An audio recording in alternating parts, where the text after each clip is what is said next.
Welcome to the Living the Dream podcast with Curveball. If you believe, you can achieve.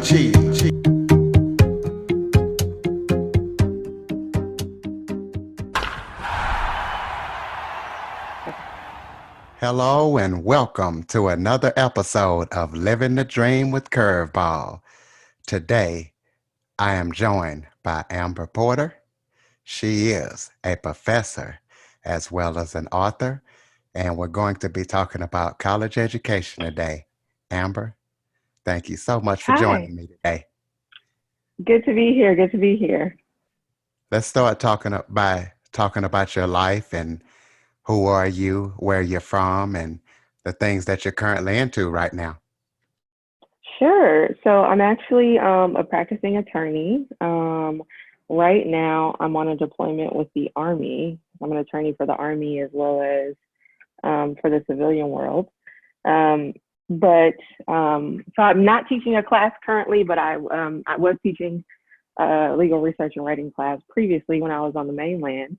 So I'm a lawyer. I've been practicing for 6 years. Um, I was really inspired to sort of start writing just because everyone always had so many questions about sort of how I got here, um, how I started practicing law. And so I just wanted to write about it. The legal research class that you teach, what does that entail? Talk about that a little bit and what it's like being a professor.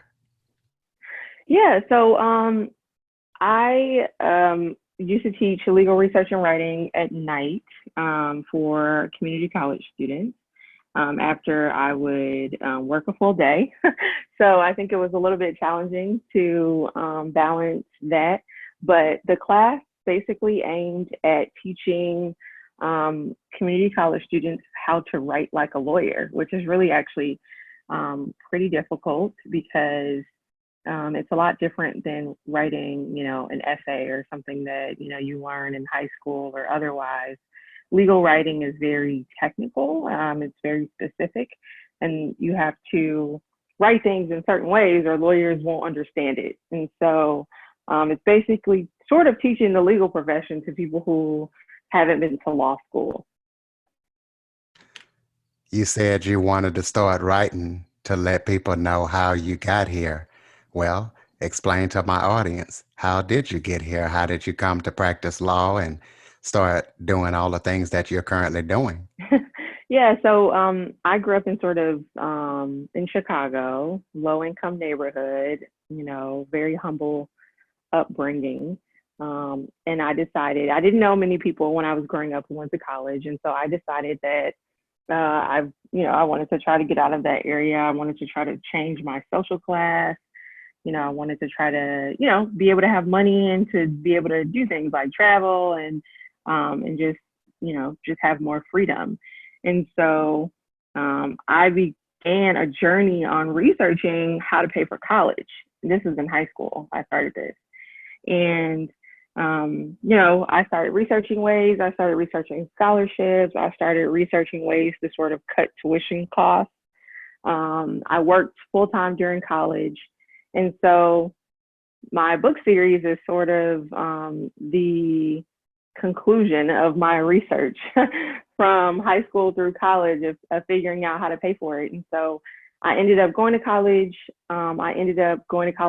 I completed my bachelor's degree in 3 years instead of four, which is like a really good way to save money if you can, um, you know, take all your classes in those 3 years, because then you don't have to pay for another full year of tuition for the fourth year. A lot of people don't know that. Um, and I ended up graduating debt free. So I didn't have any debt after I completed college. And after that, I was in the workforce and I decided that I wanted to be a lawyer. I was a journalism major in college, and it just made sense that I would go to law school. The journalism field was, it's really difficult to break into. Especially I was interested in like TV, doing TV news. And so that's a really harsh field to get into, the TV world. And so I was like, I don't really want to do this anymore. There's not a lot of job security. There's not a lot of jobs. Especially if you are a person of color on TV, it's very difficult to get a TV gig, being a minority. And so I was like, I think I want to practice law. And so I went to law school. Let's talk about your book series. Explain to the audience what the books are and what all of them are about. Yeah, so I have 4 books published currently right now. They are all on Amazon. The first book that I wrote is about how I graduated from college debt free. So basically, I go in depth on different tips to cut costs. Like, for example, applying to scholarships. There's so many scholarships out there for people. And I explain in my book basically how to mass apply. So I actually applied to 100 scholarships when I was in high school. And I ended up getting, I think, I want to say 10% of the scholarships that I applied for. But if you're able to mass apply, you are putting yourself out there to get more funding. So that's one of the tips I give. And there's a bunch of other tips. It's a whole book about all the things you can do to cut your costs, including graduating in 3 years instead of 4. And so that's my first book. And then my second book I wrote, so all my books sort of have a financial lens to them. I'm really big on like financial literacy, in being able to cut costs. And so all the books sort of have a financial lens on whatever the topic is. And so my second book is about choosing the right college. And choosing the right college has a lot to do with, what your debt is going to be after you graduate. But also, and more importantly, there's different opportunities at different colleges. And so I kind of lay out a lot of information. For example, studying abroad, if that's important to you, you want to go to a college that has a program where, you're able to leave the country and learn something new about a different culture. And so I sort of introduce all of those things to people who, may not know. Like, I was a first generation college student. I didn't really have a lot of guidance, when I was in high school about, what does it mean to go to college? How should I choose a college? What should I look for? And so these books really are geared towards people who need that insight and don't have anyone to ask for it. And so that's my second book. And then my third book is about choosing the right major. So that basically is pretty much what it is. It talks about majors that may produce more income after you graduate college, right? Because we've all heard those stories of people who graduate college, with $100,000 of debt, and then they end up getting a job that only pays them, $20,000 a year, right? Like, that's horrible. And so I think you really have to be pretty specific and pretty intentional about what you're studying in college to make sure that, you're not creating more of a problem by going, that you actually benefit for your degree. And then my fourth book is about law school. It's about the application process of law school. It's about some misconceptions that I think people have about lawyers, and what the legal profession is really about. Let's talk about some of the tips that college students can use to cut costs when they are going to college. For those college students that might be listening, give them some important tips and information on what they can do. Yeah, sure. So, like, definitely, I think the first step, if you want to cut college costs, is really scholarships, right? Like, apply often. I would try to apply to as many scholarships as possible.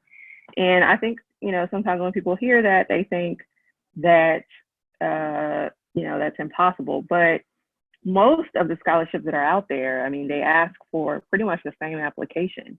They ask for a personal statement, they ask for your transcripts, they ask for a letter of recommendation. And so there's ways to basically mass produce all of that information. You can have a faculty member do a letter of recommendation to you that says, "Dear Scholarship Committee," and and they can write about you, and you can just make copies of that. Obviously ask permission. But there's ways to mass produce it where you're basically kind of like a factory, right? Like, you're like, put your personal statement on top, then add your letter of recommendation, then add your transcript, and then you just send all of those out to as many people as you can for as many scholarships as you qualify for. And, that's the first way. And then obviously choosing a college that, where tuition is low, or choosing a college where, who's willing to work with you. I think a lot of people don't realize that you can actually negotiate tuition. College is a business, and I think people don't think about that. They think it's you're getting an education, but it's also a business. So you can call them and say, "Listen, you gave me $10,000. I'm gonna need 15." That's a real thing, and so I go over in my book, some strategies of, you know, some negotiation strategies of how to have that conversation with admissions officers. What got you into writing? What inspired you to become an author, among all the other things that you do? Well, since I was younger, I always really liked writing. I think that's what sort of pushed me into journalism. But mostly, I was motivated to write these books because I would get so many messages from people in my neighborhood, after I graduated college, and more after I graduated law school, with people saying, "Hey, like, I don't know anything. Like, I don't have any mentors. The high school guidance counselors, they don't help me. Like, what do I do? Like, how do I go to college?" And the more and more messages I got, the more I realized that there's a real need out here for this information, and it's information that people don't have. And so that sort of inspired me to write these books, because I think it's just a lot easier than a 30-minute phone conversation with people. I mean, I was talking to so many people, as much as I could throughout the day, trying to practice law, but I can't ever give them all the information, right? And so it's impossible for me to have, 100 conversations a week with people going over this information. And so I was like, if I can write it all down and give it to somebody and they can understand it, I think at least it could reach more people. And so that sort of inspired me. Talk about some upcoming projects that you might have in the works that people can look forward to. I'm sort of on the fence right now. I have some more writing that I think I'm going to do in the future. I've been sort of going back and forth about what topics I want to cover.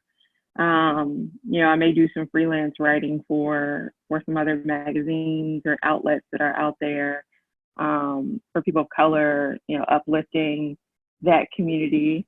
I'm still in the Army. I'm deployed currently, so serving the country as best as I can while I'm here. And yeah, that's pretty much it. Do you have any book promotions or upcoming speaking engagements, whether they be in person or virtual, to promote your books and the stuff that you're doing? Well, right now, I'm running a 99-cent sale on my second book about choosing the right college. And then I have a Facebook account, Amber Porter, and then a Twitter account at Money Moves Auth, AUTH. And so I'm basically using those outlets to promote. I can't really do any in-person speaking engagements since I'm not currently on the mainland right now, but definitely hoping to get the word out on social media. Is there anything else that you would like to touch on that we have not yet talked about? I don't think so. I just, really want to motivate everyone. It's definitely possible to go to college if you don't have the funds. I think that a lot of people think that, if their family doesn't have a lot of money, or you're stuck in poverty, or you're stuck in a really bad situation, that you have to stay there. And that's just not true. And so if I can do it, you can do it. Everybody chooses their own destiny to a certain extent. And so there's ways to change your social class if that's something that you want to do. There's ways to get an education without breaking the bank. And so hopefully you read my books, and it can give you some information that you need. Tell everybody how to get those books, where to go if they want to purchase them and check them out. Sure. So on Amazon, if you type in Amber Porter Money Moves, my books should come up. I have an author page on Amazon. You can also visit my Facebook account. Money Moves Off AUTH. That's also my Twitter handle at Money Moves AUTH. So if you are in need of some self help education books, I would suggest you go there. Ladies and gentlemen, Amber Porter. Amber, thank you so much for joining me today. Thank you. For more information on the Living the Dream podcast, visit www.djcurveball.com. Until next time, stay focused on living the dream.